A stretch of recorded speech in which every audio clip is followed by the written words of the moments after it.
Shalom and welcome to all our viewers. And with me today, as always, is my good friend Jonathan Pollard. Hello, how are you? Shalom. Fine, Rob. Shalom. Today is Monday, Yom Sheni.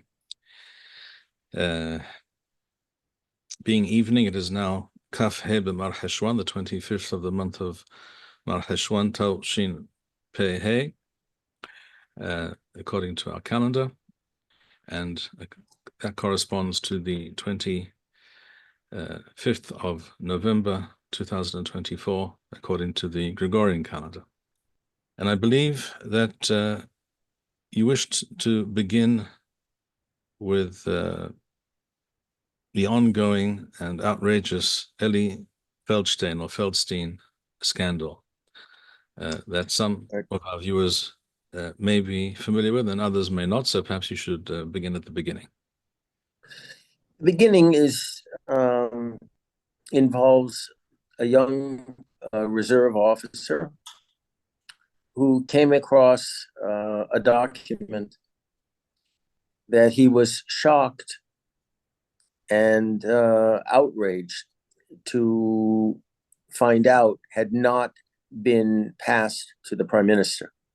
This young man, Elie Feldstein, the document works in the prime minister's office. He worked in the prime minister's office. He apparently didn't have the appropriate security clearances as far as the security services were concerned to be vetted to see highly classified information that was available to the prime minister.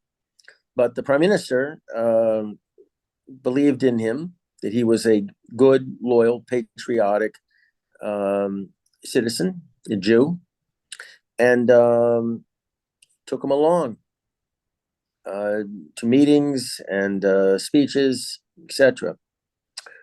So one day, in the course of his normal work, he ran across this document, which had been seized by our forces in Gaza, and it was basically Sinwar's strategy for using the hostages to undermine our war effort, to create social discord in the country, to put pressure on the prime minister to resign and have the government fall, and to put as much pressure on as possible on the weakest link in the government that they identified as the Minister of Defense, Yoav Gallant, which was not a misreading of the situation on the part of Hamas.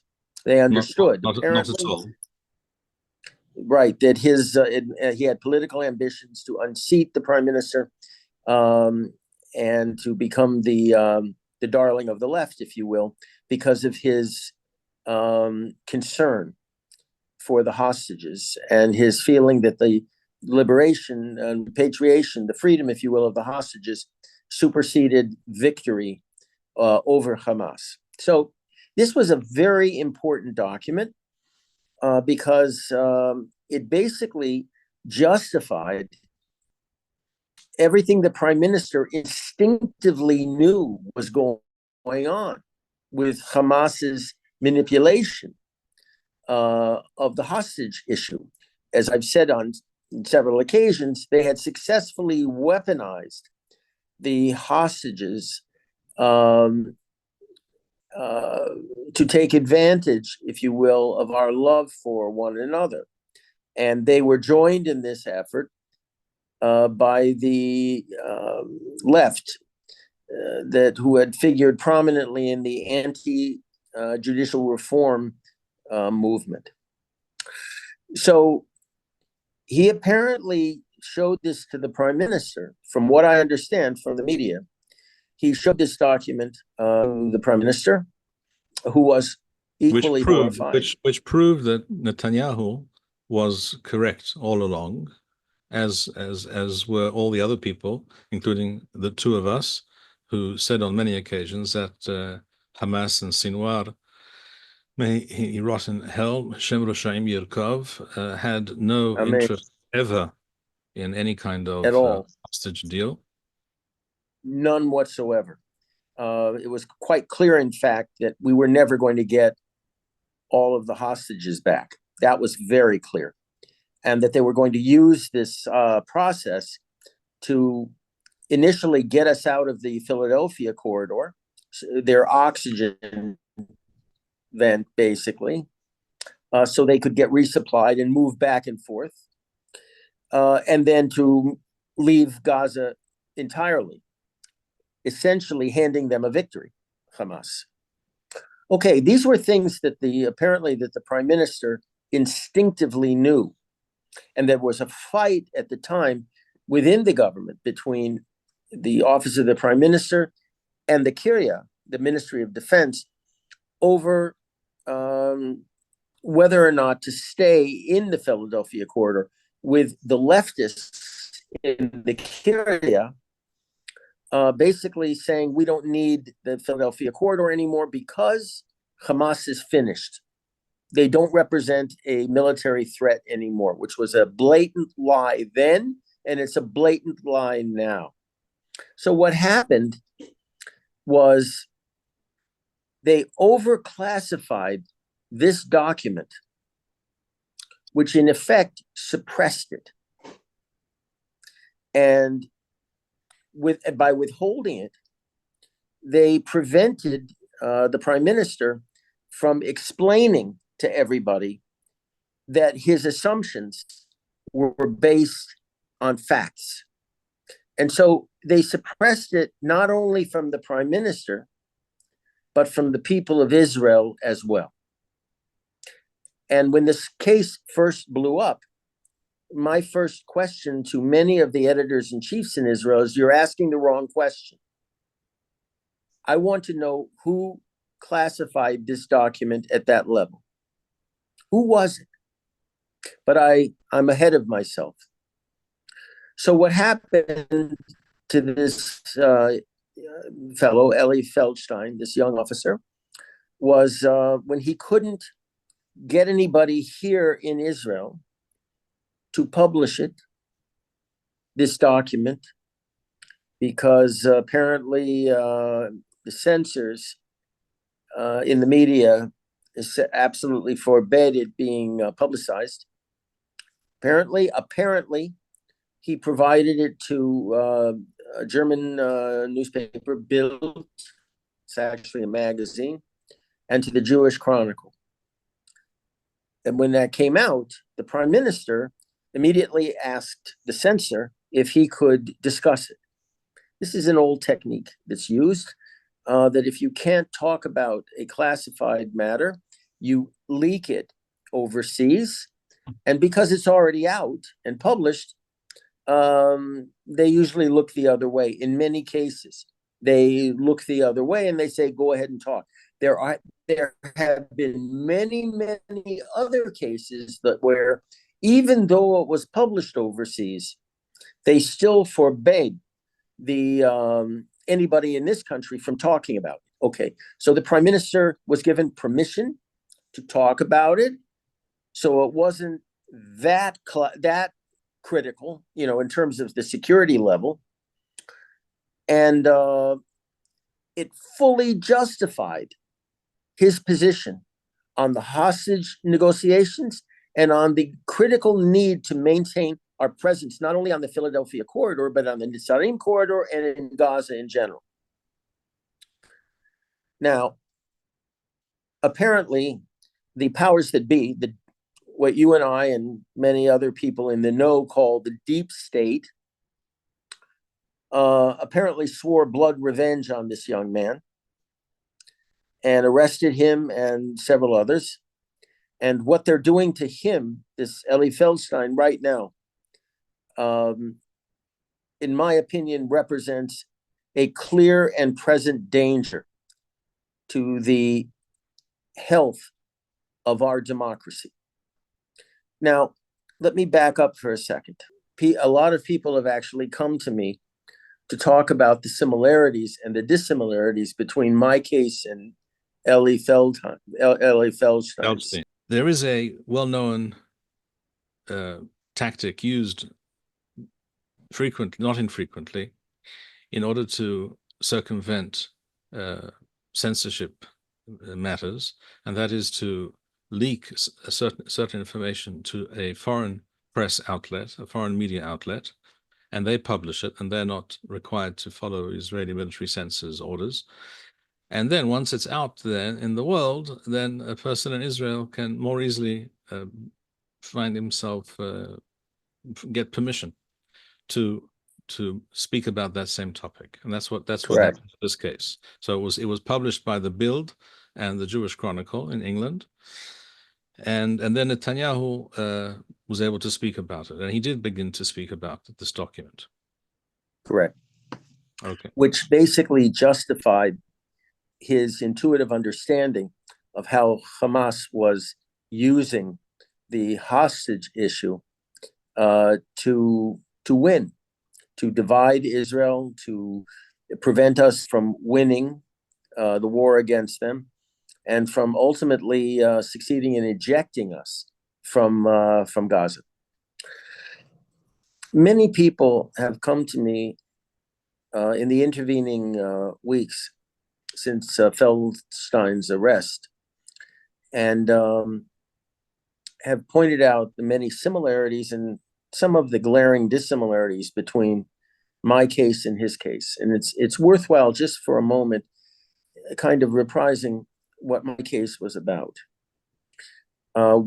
It was about an undeclared intelligence embargo against Israel, where critical information that should have been shared with Israel was being withheld. When you say with Israel, you mean with Israel's Prime Minister Netanyahu? Well, with the government and his people, right? And the military and intelligence agencies here in Israel.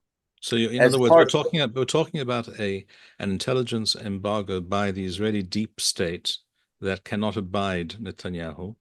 Well, that's here. This is in the case of Feldstein. Yeah. Yes.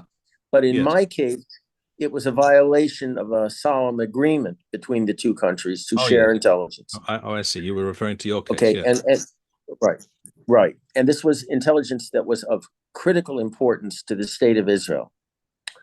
So I did what I could to go up the chain of command to find out why this embargo was occurring. And I found out why. And it was political. It wasn't anything relating to the sensitivity of the information or any other kind of security issue. And it all stemmed from our raid on the Iraqi nuclear reactor. And it enraged people like Caspar Weinberger, the then Secretary of Defense, and Admiral Bobby Ray Inman, who was the deputy director of the Central Intelligence Agency. So people have asked me in retrospect, couldn't I have gone to the media with this information? And the short answer to that was absolutely not, because the information would, A, have been compromised, and B, look, I understood that many wars in the Middle East had been caused by misperception more than any other element. And I didn't want the Syrians in particular to get the wrong idea of where we were security-wise. That is, that we were being blindsided, and hence maybe we were vulnerable. The Syrians had a standing start war option that could have done some real damage on the Golan Heights. So I was then asked by people, why didn't you go to people on Capitol Hill and bring your concerns to them? And the short answer for that was the information never would have gotten to Israel, and I would have been arrested, and that would have been the end of it. Then they asked me, why didn't you go to a Jewish leader?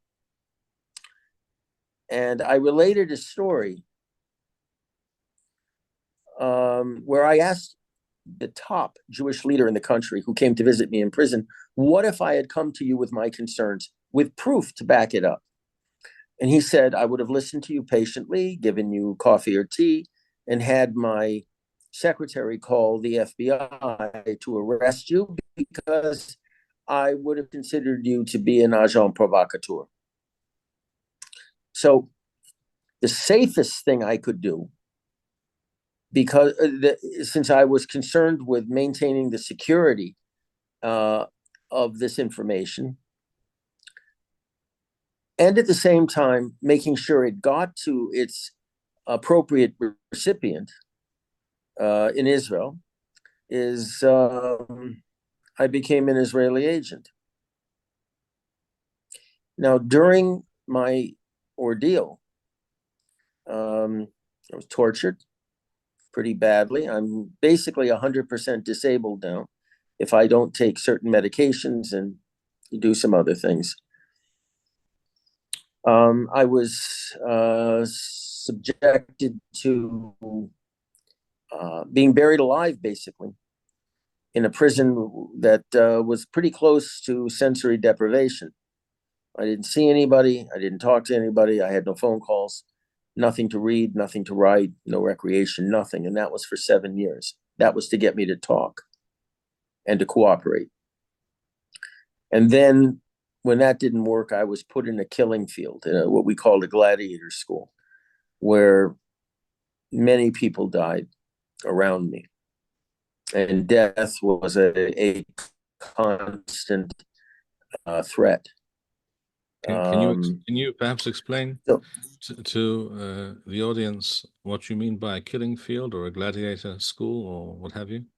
It was a prison where people died. A lot of people were not going to be leaving this place. Most of them were not. Because of violence between the inmates? Because of their crime, the nature of their crime. And so they were put in this place basically to live out their lives as best they could. And there were lots of gangs who lived by the sword, as we would say. Lots of drugs, lots of liquor, lots of illicit indecencies going on. And it was like living in Sodom and Gomorrah. And I guess the point was they wanted me so scared that I would cooperate. And it got so bad that when my mother and father died, and I asked to go either to the Levayas or to the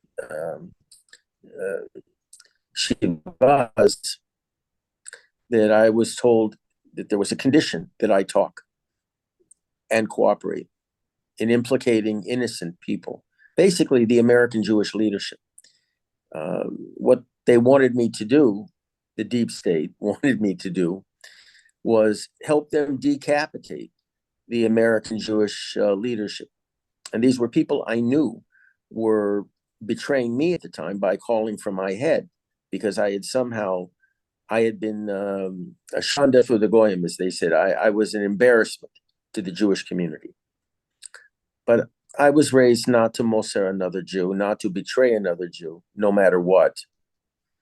And so I had to keep my mouth shut. But what had these Jewish leaders done, according to your they wanted me to implicate them in my activities. But they were not? None at all. Not one of them. Not involved at all? Not at all. So they wanted you simply to lie? To lie. Well, that's bear that in mind. That the CIA would want you to lie, that's truly shocking. Quite. So legally,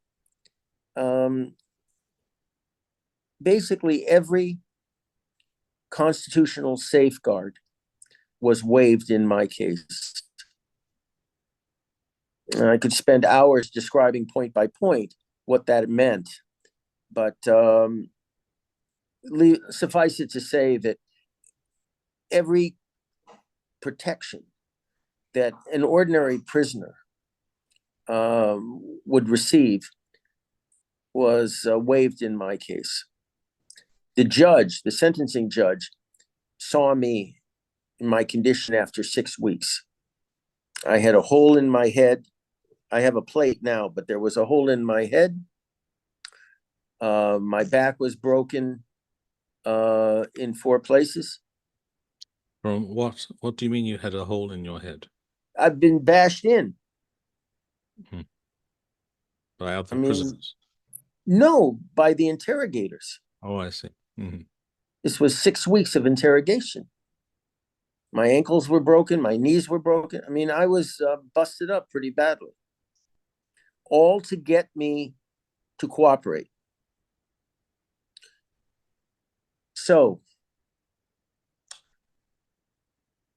we now turn to Elie Feldstein. The case against him is so overblown that it begs the question as to whether the rule of law actually exists in principle here. Forget about an execution, but in principle, whether safeguards that everybody assumes people are eligible for actually exist. He has been subjected to the worst physical treatment, mistreatment you could imagine.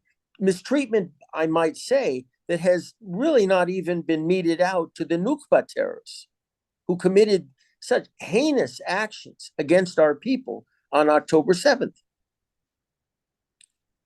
And why? Why? Because they want him to implicate the prime minister in his leaking of these documents. Now, if a man says no or refuses to answer, that should be the end of it. The government, the security services and the attorney general's office and the state prosecutor can threaten all they want in terms of what they intend to do to this person. But to physically mistreat him and consider him to be worse than the worst terrorists that we've had to deal with over the past year, no. That is not how a democracy works. Basically, if we were a real democracy at this point, the head of the Shabak, every one of this man's interrogators, the state attorney, and the attorney general should be in jail right now, not Elie Feldstein. He is guilty, if anything, of a crime that the left commits every day, of leaking information, sensitive information, without any regard to the impact that might have on our national security. The government claims we all know by now. I just wanted to point out, Jonathan, I think we all know by now, any reasonable person aware of the realities and willing to look them in the eye is aware by now that the extreme anti-Jewish left wing here in Israel are happy to burn the country down if they are not in charge of it and if they are not pleased with the way things are going. And correct. And they have what's called in Hebrew the Rak Lo Bibi, anything but Bibi syndrome, the Bibi derangement syndrome, BDS, as we've discussed before. And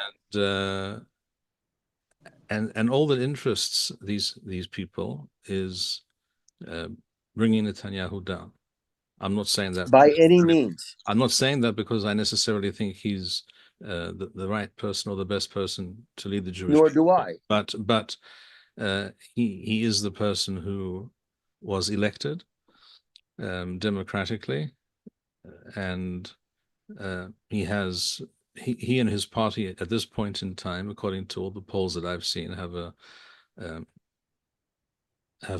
would receive more seats in a parliament if the elections were called tomorrow than he currently has. So he has a lot of support, and this is something they cannot forgive They cannot forgive him. The self-hating Erev Rav, the mixed multitude, anti-Jewish left wing, cannot forgive him for denying them ruling over the roost 110%. As it is, Correct. they control 90% of everything that counts in this country, literally 90%, as we were discussing earlier. The deep state here, which includes the various security agencies like the GSS, the Shabak, and the Mossad, and the police.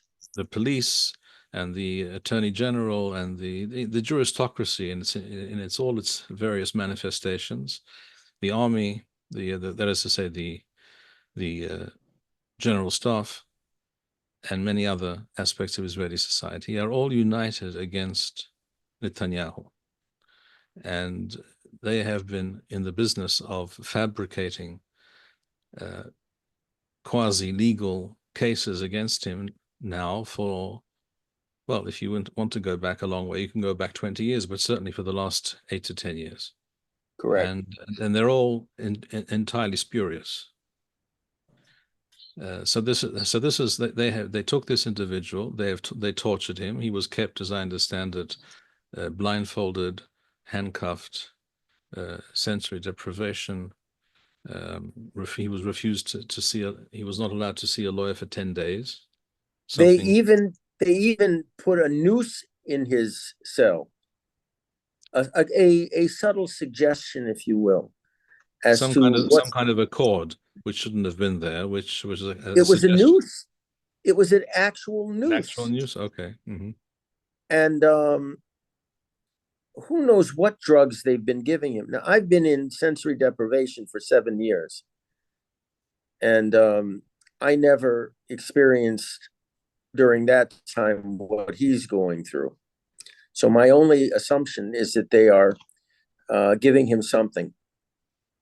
They're drugging him. His brother, by the way, appeared on the most popular TV current affairs program panel show called The Patriots, Hapatriotim, here in Israel this past on Channel 14. This past Saturday night.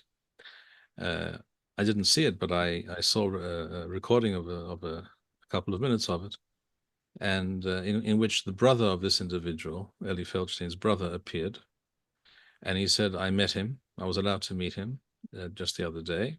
He was arrested about a month ago now, I think it's almost a month ago, and he said, I didn't recognize him. He's lost 15 kilo. He's suffering from PTSD. Mm-hmm. He's dysfunctional, and he will never be the same person again. They've destroyed him." As I said,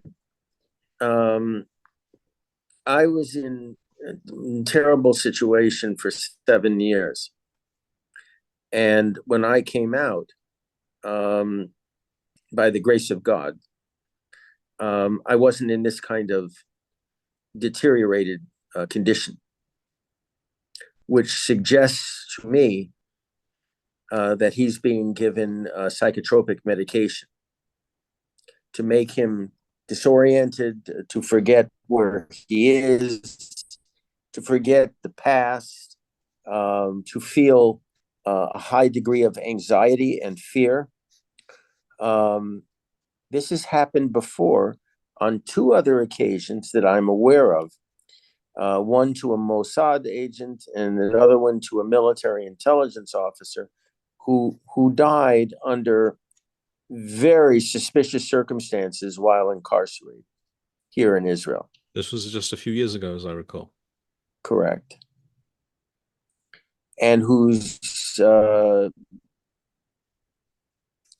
deaths were not properly investigated. They just swept out of the way. So the placing of a noose is what I said before was suggestive. Hang yourself.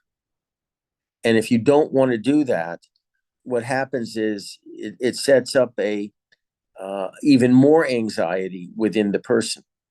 who's being drugged. I'm sure if a blood sample was taken from Elie Feldstein today, it would be filled with the psychotropic medication that they're giving him, either forcibly by injection or in his food. This is what they do.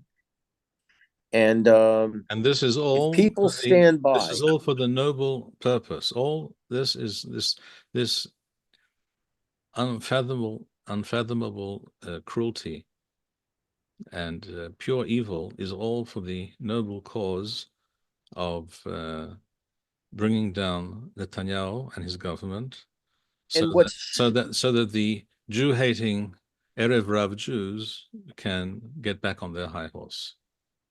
And what's really frightening about this is that even if he does cooperate with it and later recants, as Amiram, a young man by the name of Amiram ben Uliel has done, who was falsely accused of killing some Arabs, under torture, admitted that he did. And then when he was okay, in better conditions, recanted and explained what torture he endured.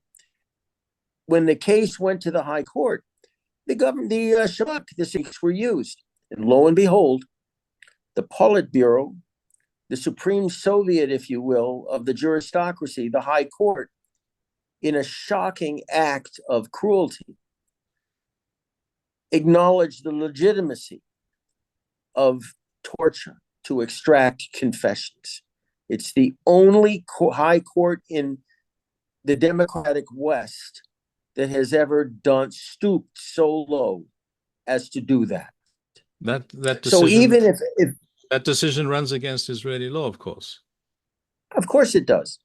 They don't care. Words on paper. So this is why I call the Supreme Court the Politburo or the Supreme Soviet. I don't know what will happen to this man, Elie Feldstein. I don't know whether he will continue to deteriorate and completely lose his mind, in which case any confession he makes isn't worth the paper it's written on. But that won't stop them from using it. Or he could kill himself after they forge his signature on a confession. They're capable of doing that. Okay, they're capable of doing that. They're capable of putting a piece of paper in front of him, and as he's so drugged, have him sign it, and then they'll kill him. You know, dead men tell no tales. Like Jeffrey Epstein. This is the kind of society that we're living in right now. Like Jeffrey Epstein. Oh, yeah. No, yeah. I'm not comparing the two individuals. No, a person who died under very suspicious circumstances. To put it mildly, yes. To put it mildly. Very mildly. Okay. So these things happen all the time.